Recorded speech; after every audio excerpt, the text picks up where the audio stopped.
Okay, here's a Throwback Thursday story for you. I was just reminded of this incident by the fool in the black SUV that went flying by at about 90 miles an hour. Looked like he was smoking a joint. Anyways, this is going to be the story about when I was a teenager and I got pulled over for suspected smoking pot.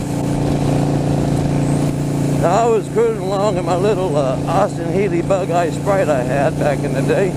Had the top down, my long hair flowing in the wind. And I was smoking hand-rolled cigarette. I had taken pipe tobacco, which I preferred over cigarette tobacco. You know, rolled it up into rolling papers, and I smoked my hand-rolled cigarette. Well, I'm cruising down Hill Street, which was the main street in Oceanside, California, where I grew up. And I'm cruising along, smoking my little hand-rolled cigarette, listening to the radio. When all of a sudden, I see this guy sitting next to me in an unmarked car, patrol car, watching me. I'm sitting at the stoplight. Well, he gets on his radio and is calling in. Well, you know, I'm not stupid. I know exactly what he's doing. He's calling for a marked unit to come pull me over because he thinks I'm smoking dope.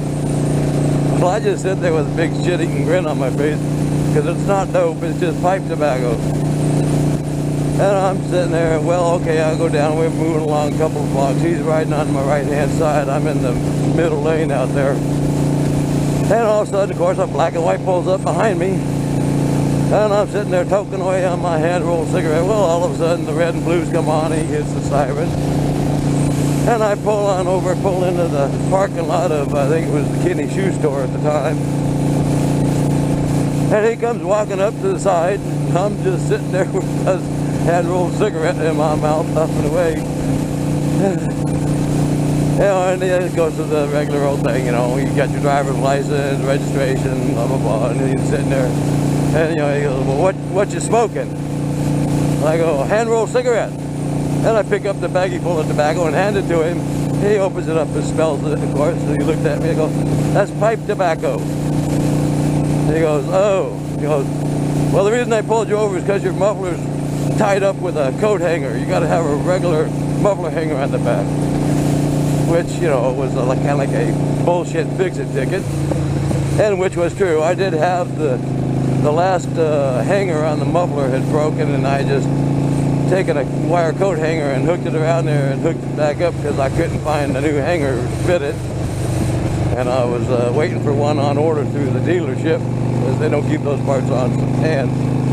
So anyways, I'm sitting there and he writes me up the fix-it ticket, of course, for the muffler, which was his BS excuse for pulling me over. And then he goes over to have a talk with the guy in the unmarked car, and I'm just sitting there looking and smiling. Because, you know, fix-it ticket back then was nothing. You just got your, you know, you fixed it and you went and got it signed off. It didn't cost you nothing. With no points against your driver's license or anything. Back in those days. Now you get charged for it. You got to pay a handling fee for the paperwork nowadays. So anyways, I fired up the old Austin Healey Sprite and went on my way, cruising southbound on Hill Street. So, anyway, that's my story about getting pulled over for suspicion of smoking dope. And I wasn't. I hope you found that as funny as I did back then, because I was kind of a smart ass in those days. Actually, I still am kind of a smart ass, really. So hit the like button, make a comment or two, subscribe and come on back. You can watch all my older videos if you want, because I'm going to be off for a couple of months because of summer break and hand surgery. So there won't be any new videos for a couple of months, but you can still come back and watch some of my older videos that you've missed.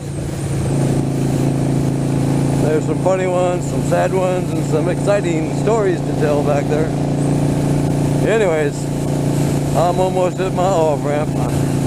So I'll see y'all later. Y'all take care. Bye-bye.